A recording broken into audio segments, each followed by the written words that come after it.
जादुई पत्थर का सिलबट्टा। आ आए मेरा हाथ।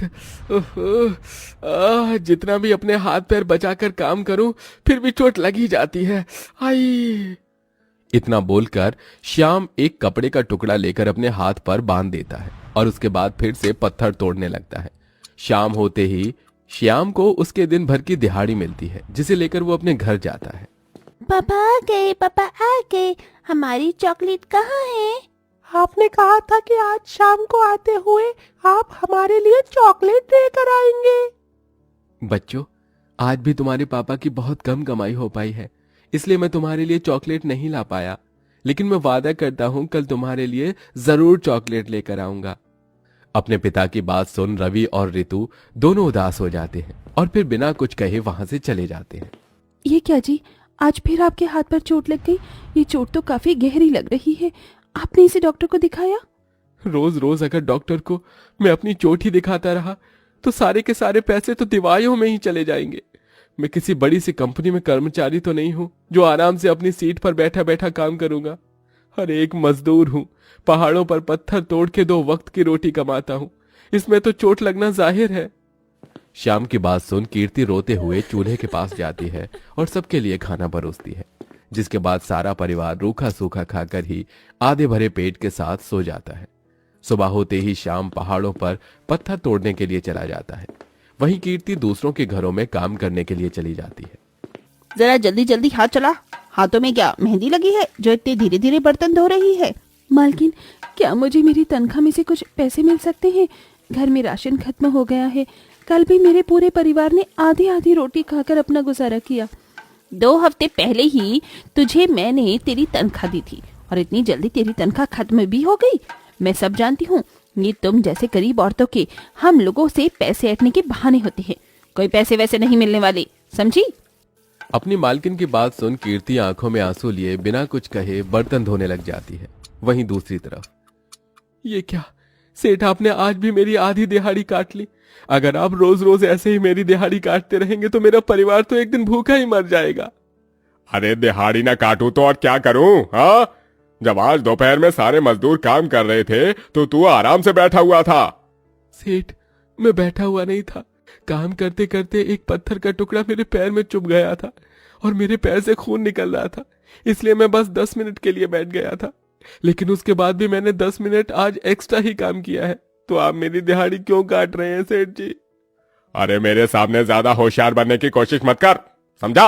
वरना काम से निकाल दूंगा।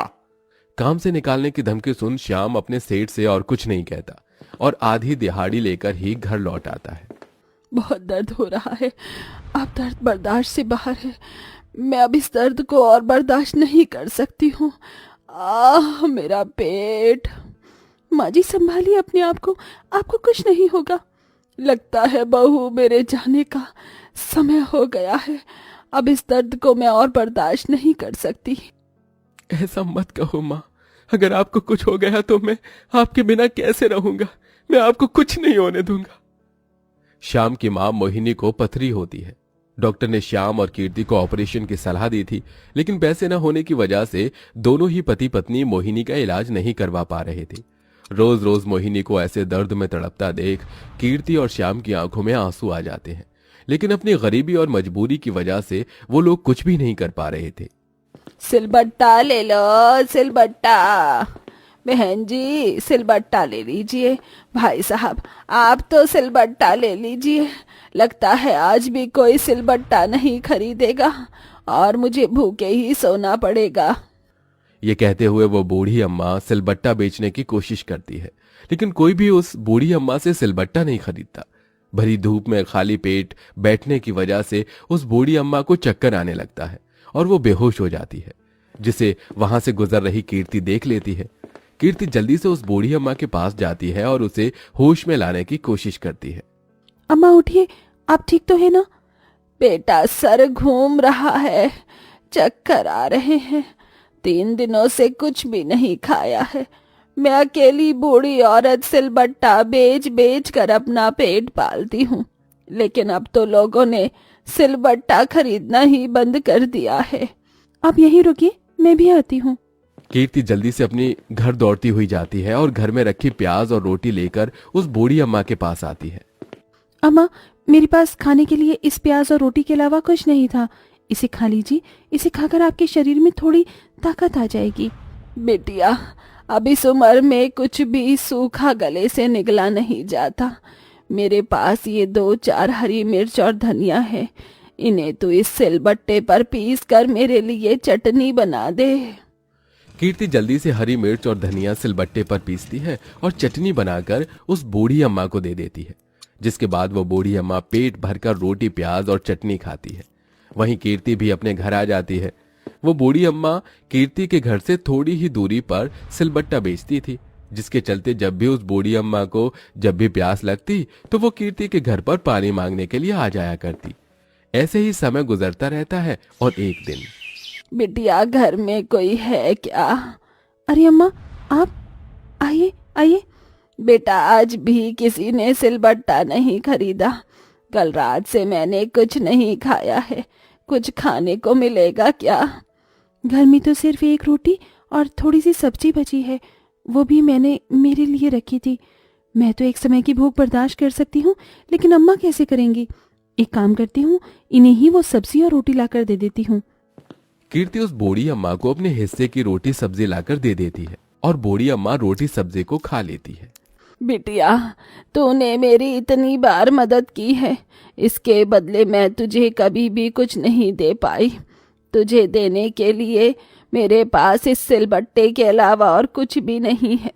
तू ये सिलबट्टा रख ले। लेकिन अम्मा, मैं सिलबट्टे का क्या करूँगी? तू भी तो मेरे तरह गरीब है। अगर किसी दिन तेरे घर में सब्जी नहीं हुई तो तू इस पर चटनी पीस कर खा लियो। वो बूढ़ी अम्मा कीर्ति को सिलबट्टा देकर वहां से चली जाती है और ऐसे ही एक हफ्ता गुजर जाता है। पकाने के लिए कुछ भी नहीं है, थोड़ा सा आटा रखा है, उसे ही गूंद कर रोटियां डाल दूंगी। साथ में मूंगफली की चटनी बना देती हूँ।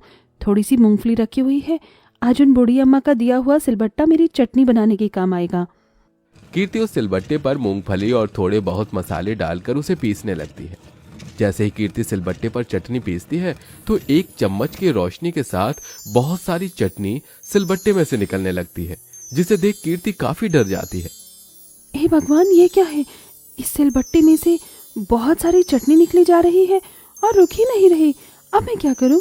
कीर्ति इससे पहले कुछ समझ पाती कि कीर्ति की नजर अपने सामने पड़े एक लाल कपड़े पर जाती है, जिसे देखकर वो डर के मारे उस सिलबट्टे पर डाल देती है। सिलबट्टे पर लाल कपड़ा पड़ते ही सिर्फ सिलबट्टे में से बहुत सारी चटनी निकलना बंद हो जाती है। श्याम जैसे ही घर पर आता है, कीर्ति उसे इन सब चीजों के बारे में बताती है। क्या जो तुम कह रही हो वो सच है? अरे मुझे तो यकीन ही नहीं हो रहा है। अपने पति को यकीन न करने पर कीर्ति फिर से वो सिलबट्टा घिसना शुरू कर देती है और देखते ही देखते उसमें से गेहूं के दाने और चावल निकलने लगते हैं।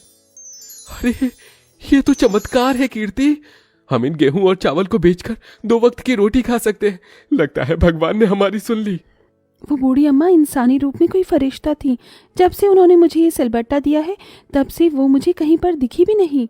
अब कीर्ति उस सिलबट्टे की मदद से जितना चाहे उतना गेहूं और चावल निकालती है और उसे ले जाकर श्याम के साथ बाजार में गरीब लोगों को सस्ते दामों पर बेचती है।